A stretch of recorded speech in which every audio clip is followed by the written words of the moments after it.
The anime starts by a scene of man getting attacked by a yellow, furious beast. Davion dresses quickly as a knight and start attacking while all the men hide in the trees, where they realize how the man tries to bend the beast by chains instead of killing it. However, this plan doesn't work and the beast flees underground. Unexpectedly, Davion doesn't give up and decides to run after it.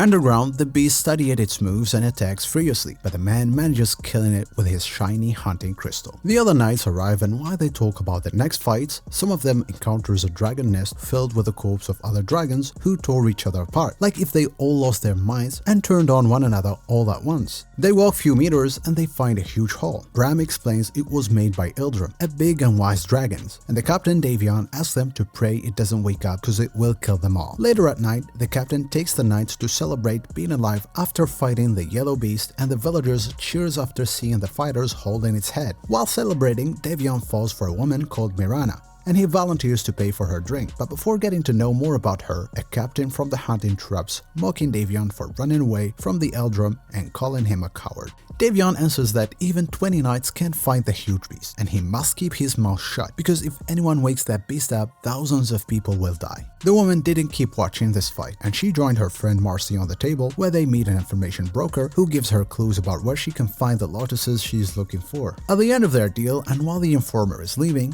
a drunk fat guy interrupts and attacks him. He takes his hood off. Then he sees his white hair and reveals he's an elf. All the men reacted angrily on this fact and decide to beat him. But luckily, Davion took him out and asked him to leave since he still has time to do it. In the morning, Davion wakes up while someone is knocking the door. Brahms comes to inform him that the captain has gone to slay the huge dragon in the hall all alone. In haste, the man gets ready to stop him and orders Bram to get reinforcement. After arriving to the nest, he finds the captain who's slaying the beast all alone, the thing which is actually impossible. In shock, Davion tries to understand what happened, and then he realized the change in the captain's behavior and appearance. Later, he understands that the captain is possessed by an entity that controls him and starts to torment Davion using some tragic moment of his past. Then he tries to persuade Davion to let him into his body. Then a huge dragon called Slyrak appears, the father of fire. He attacks the captain and kills him, but the green entity flies and controls the corpse of the dead dragon Eldwurm. Then a merciless fight starts between these two dragons, and Davion takes the chance to stab the heart of the entity and kills it forever. The thing which made Slyrak proud despite of his injuries. The man decides to ease his pain by ending his life, but the dragon cuts his throat first before it dies.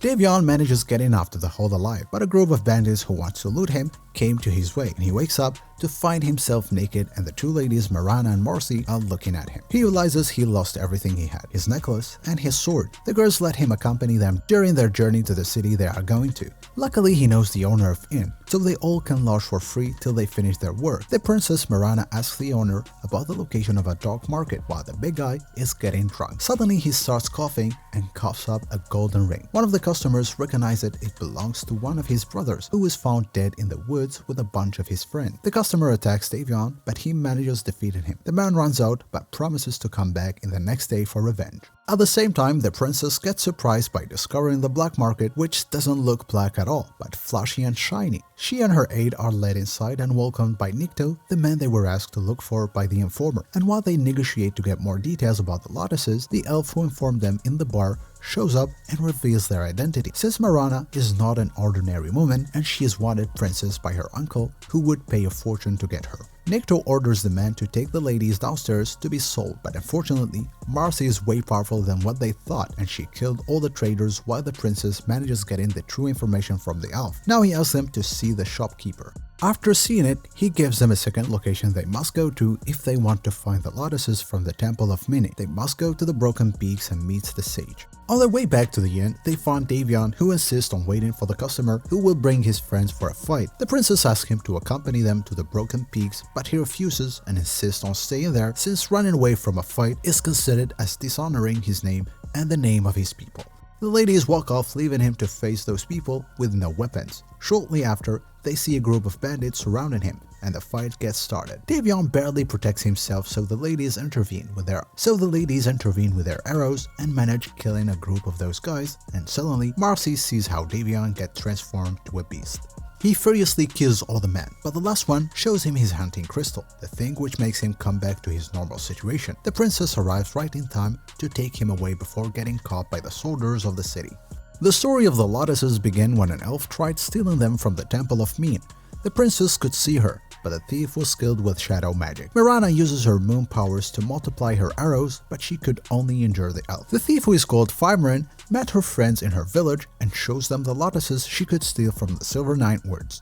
On the other side, Mirana guards Davion all night in case if he transforms to the beast while he sees Nightmare. In the Elven village, Fimarin teaches the gate the story of Silamani. She explained her plan of going to meet the sage and asks for help. In exchange, she will give him the lotuses she stole from the temple. Back to the princess and her group, who are walking through ice and snow to get to their destination. But somehow, she finds herself obliged to sacrifice her life in order to save the others, or they will all fall in a tight spot. Fimarin tells her friends the true reason why she wants her back to life again. And when she convinced them by showing her magical powers, they decide to go with her and lives the journey together. She leads them to the Sage Tower, which is surrounded with flowers fields. The halls are big and empty, and all you can see are books. Soon after this, the girl gets summoned to an empty area where she gets questioned. Then the sage shows up. As soon as she saw him, she gives him the lotuses, but he disappoints her by calling her a thief and by telling her that no lotus can bring her back to life again. She begs him to listen, but all he does is toss in a coin, which takes her through a gate to her friends in the woods. Meanwhile, in the other side, the princess finds herself in a cave filled with zombies. She believes her death gets closer,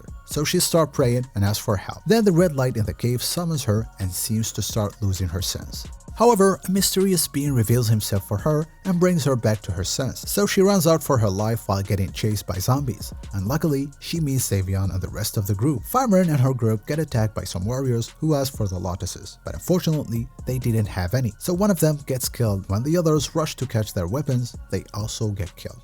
Now only Fimarin is left, and the warrior plans to kill her as well after she tried to run, but they strap her magic. The sage saw everything, and right before they cut her throat, he removes her from the scene smoothly. In the next day, Davion takes his friend to a branch of dragons where he asks them to take rest and to warm their bodies up next to fire. Suddenly, they get interrupted by the arrival of a new dragon knight, Canon called Caden, and he brings a slain dragon. While the new knight skins the dragon he brought, Davion seems to be upset and excused to leave. The princess follows him to know what happened to him, so he tells her he wants to kill Caden badly after seeing how he skins the dead dragon. On the dinner table, the knight prepared the meat of the slain dragon, but Davion refused eating it, and Caden's suspension keeps growing after he notices this. Mirana tries to cover this up and asks the knight why he hates dragon badly and wants to kill them all. The man starts telling his story with those beings, since a group of dragon warriors gathered to kill Wormling, but before they could make a move, the dragon began raining to destruction of the city and killed all the 30 members with his flames. The dragon's name is Slyrak, and all he wants now is revenge. Lately, he found his lair, but it was empty. However, something strange was there. Davion necklace. Davion tells the story all what happened, so the knight promises to protect him, and he can sleep peacefully tonight. On the other side, the sage collected enough information from the elf, and using the stolen lotuses, he projects himself to Silamine in order to negotiate with her. At night, Caden made a trap for Davion and captures him while sleeping. He starts torturing him in his basement in order to make the monster inside of him come out, and indeed it happens. The dragon Slyrak shows up in his true form, and with no fear or mercy, Caden starts attacking after the dragon breaks the chains.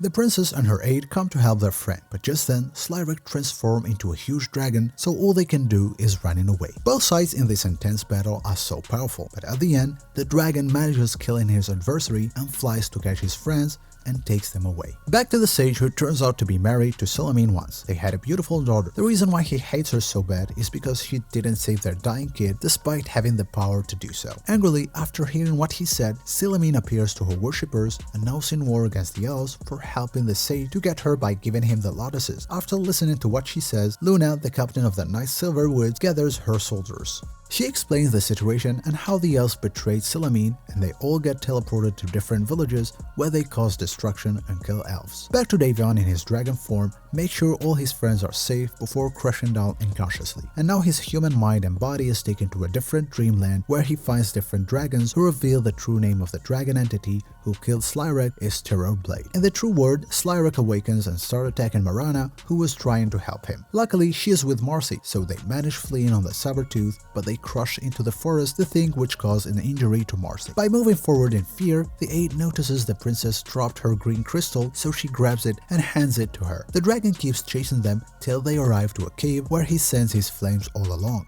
However, they invade him under the cover of trees on the mountain, and while they take a breath from running, and the princess fixes the broken bone of Marcy, the 8 realize by coincidence that the crystal is actually the key to finding the sage's tower. Now Mirana becomes the decoy and draws the attention of Slyrak in order to give a chance for Marcy to run and hide, and also because she made a good plan on how to bring back Davion. Back to the dreamland where the dragons made the human open up about how bad he hates them and wishes to kill every single one of them. But also he realized how strong the Terrorblade is compared to them, so it is considered as true evil even more than them. Back to the fight between Mirana and the dragon, where she attacks the inner part of his body and causes him to crash down. And while looking at his face, she makes him remember her. Her words reach Davion in the dream. So both forms, the human and Slyrak, fought to give him his consciousness and making him a human again. After this, they all enter the tower of the sage, all injured except Davion. And the sage, who didn't have intention to help them, seems to change his mind after seeing the green crystal. At the entrance, he makes them fall asleep, so in the next morning, when Davion wakes up, he gets summoned to the library where he meets the sage. After making sure his friends are doing fine, he reveals the reason why he came to this tower. He's there because he wants to know more about Terrorblade. On the other side, in one of the elves' villages, Luna noticed the number of her injured soldiers, so she asked one of the elves about the reason. At first, he refused to give a hand, but then he led them to a place in the jungle where the shadows are, and unexpectedly she got her soldier injured after fighting a group of elves. After stepping back and returning a couple of minutes, they find a body of the traitor hanging from the tree with the word traitor written in his chest with blood. Back to the tower where the sage explains to the 3 friends how the world suffers of Silamine evils and that she's torturing the elves. He adds that all he wants is peace, and to prove it, he will give them back the lotuses under one condition, which is convincing Silamine to stop the war she started against the elves and remain peace. Meanwhile, Luna got the orders to do whatever she wants, so she kills all the elves and keeps only their leader alive after destroying their homeland. In the next morning, the sage hands the lotuses to the princess and gives them Davion a proper suit, which keeps him in his human form, and sends firemen with them as a guide to the elven. The team takes his way through many lands and Fearman guides them. At the same time, the sage summons the dragon Slyrak, mother of the oceans, mother of storms, while recalling how his wife Silamine refused helping their sick daughter because she refused telling her she loves her, and for such a stupid reason, he plans to do something bad.